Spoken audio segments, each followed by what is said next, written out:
Liverpool 3, Brighton 0, Arne Slot's mighty Reds march on towards an unprecedented treble. No, but look, in all seriousness, it was a fantastic result last night. Again, we should have won, to be fair, but a very good performance. 3-0 I don't think flattered us one bit. We looked very good, we looked composed, we just very much deserved that win, I thought. And I thought, yeah, just a lot of players played well. Milos Kerkez in particular was fantastic. Mohamed Salah I thought was brilliant. The defensive contributions, just the assist he got to winning the penalty and scoring it as well. Like, I thought he was looking very good. Dominic Szoboszlai, of course, what else can you say about Dom at this point? Like, he's just absolutely world class, isn't he? And definitely in the category of one of the best players in the world at the minute, on form. Not saying he's one of the best players in the world, but on current form, he is definitely up there. He has been magnificent. Another goal last night. I believe that's now 4 goals in 6 games for Dominic Szoboszlai. There have been quotes around Dominic Szoboszlai and Real Madrid. We're going to take a look at those this morning. There's been a transfer link to Anthony Gordon, some bits around Arne Slot, a few bits from last night's game as well, and a general roundup of the Liverpool news over the last couple of days. Before we get into it, please do hit the like button, hit the subscribe button if you're new, and yeah, let's jump straight into the news.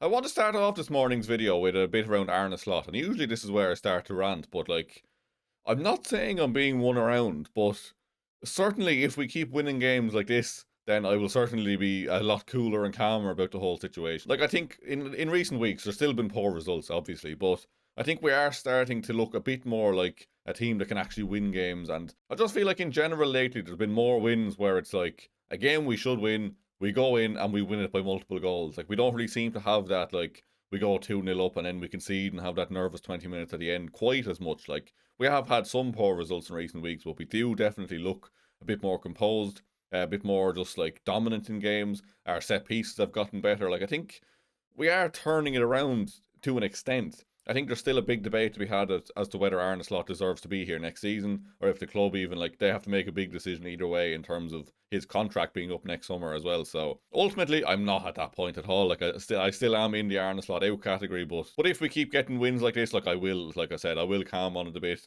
Again, I'm not sure he should be the man leading Liverpool for the next 4 or 5 years, but look, certainly we're in a better vein of form than we were. I think the next 8 games in the Premier League will be a big indication as well of where we're at as a club. So we have Nottingham Forest away, West Ham at home, Wolves away, Spurs at home, Brighton away, Fulham at home, Everton away, and Crystal Palace at home. Like, that's 8 games that are very winnable. I'm not saying we win all 8, but like, if we could win like 6 and draw 2, that would put us in a very good position to get Champions League football. Like, we have a tough run in towards the end of the season and after these 8 games, but that's a very favourable run, you have to say. Like, and look, I would prefer nothing else than to be sitting here after those 8 games on the 25th of April. We've won all 8 games, 7-0, and I'm here like, right, look, Arne Slot is the man. I'm completely sorry, I got that one wrong. I don't think that's going to happen, but again, I would be more than happy. I would be delighted to be sitting here and looking like a moron after shouting for him to be out. But again, time will tell. But yeah, certainly if we keep performing like we did last night and keep picking up results like that, I certainly will calm a bit on the situation. On the manager end, we had a bit from Sam Wallace yesterday of the Telegraph. He said, "The view from Liverpool remains that any leading European club would consider Slot were he not already in one of the top jobs. There is backing for him inside the club from a tactical point of view as well as his man management. Managers who absorb pressure rather than deflect it, or simply point a finger when it comes to ownership and recruitment, tend to maintain goodwill much longer. Slot's upbeat nature and reluctance to blame others has gone a long way." Now, I disagree with a lot of what was said in there, and I do think, for the record, that Liverpool are on this like massive PR thing at the minute for Arne Slot. Like, stuff like this coming out. The fact he was in like Liverpool gear on the sideline the other night. He was speaking before the Brighton game, like bigging up James Milner as a Liverpool legend and all. Like, I think they definitely have pulled him aside and been like, can you make yourself a little bit more favourable to fans here? And look, that's what they're going to do, obviously. But yeah, I think there definitely has been a bit of a PR campaign to try win fans back around a bit, to be fair. But I do disagree with a lot of what Sam Wallace has written there. I don't think his man management is brilliant. Don't think his tactical point of view is the most exciting brand of football. And I don't think he's completely upbeat and doesn't really blame others either. But look, a win last night, and like I said, 8 very favourable fixtures coming up. So look, we will discuss it as it develops. But yeah, I just wanted to put that out there that like I've calmed a little bit. I'll put it that way. Like, I still am Slot out ultimately, but I am like, I'm not going to come on here ranting and raving about him every day if results keep like going on like this. Cut to next week now where Forest beat us 7-0 and I'm on here screaming. Let's move on to Dominic Szoboszlai then. So Craig did touch on this last night, but I wanted to have my say on it as well. So Dominic Szoboszlai's national team coach, the Hungary boss, Marco Rossi, has admitted that Dominic Szoboszlai has dreamed of playing for Real Madrid since he was a young boy. Szoboszlai always had one single dream in his life: to play for Real Madrid, he told Marca. I've known him since he was a little boy who just started playing, and his dream was always Real Madrid. And look, he can go to Madrid. Like, if they pay us 400 million, like what he's worth, then fair enough, he can go there. I'd be happy to sell him at that point. Look, I think, like, ultimately, like, does it really matter? Like, we've seen plenty of players, like, Jamie Carragher was an Everton fan, like, Theo Walcott was a Liverpool fan, like, just random ones off the top of my head, but, like, players support teams when they grow up or dream of things and then don't ever really do it. Like, I wouldn't worry about this too much. I think ultimately he's happy at Liverpool, that they are in talks over a new contract as well, and I'm sure he probably will sign that. I'm fairly confident he will sign that, to be fair. Like, I think we will give him the money he's worth. Like, he has been fantastic, and like I said at the start of the video, definitely one of the most informed players in the world at the minute, so I wouldn't worry about too much, but then it's one to keep an eye on as well. But like I said, like, stuff like this comes out about every player. Like, I think every player growing up, every kid grows up thinking about, like, Real Madrid and all this, like, moving off to Spain and all that, but, like, ultimately, like, reality isn't the same as dreams you have as children. Like, it's just, look, maybe he does end up there at some point, but I think in the meantime, I think he would want to say, I think he is the future Liverpool captain in the making as well, and I think he will know that as well. And I think he will know this is a good place to stay, to challenge and compete and win trophies in the coming years. But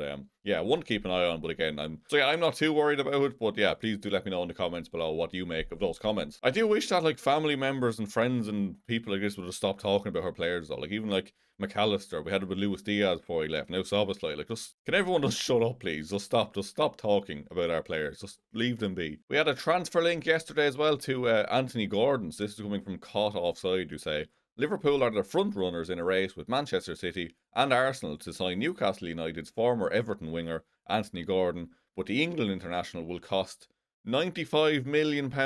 95 Great British pounds. No, 95 million Great British pounds. 9500000 for Anthony Gordon. Are you having a laugh? Like, he was worth about 60 or 70 when he was in form and looking good a couple of years ago. There is no way on earth anyone is paying £95 million for Anthony Gordon at this stage. Well, I'm firmly putting that over on Bullshit Island. Like, I'm sure Liverpool do still have an interest in the player, but £95 million. Are you having a laugh? A few bits to highlight then from last night. So Mo Salah now has 6 goal involvements in his last 6 games for Liverpool, but people will tell you he's washed. He's not washed. He's a fantastic footballer, and 6 goal contributions in 6 games highlights that. It is now back-to-back clean sheets for Alisson Becker as well, which is a big turnaround from the start of the season. Good to see us getting more clean sheets. Good to see us looking a bit more solid. Kanate again last night was looking more himself. Virgil van Dijk as well was looking good. And like I said, Milos Kerkez, man of the match last night for me as well. I thought he was fantastic. And just to highlight as well, Josh Abbey in the under-18s. He's 15 years of age, this fella. He scored a hat-trick against the under-18s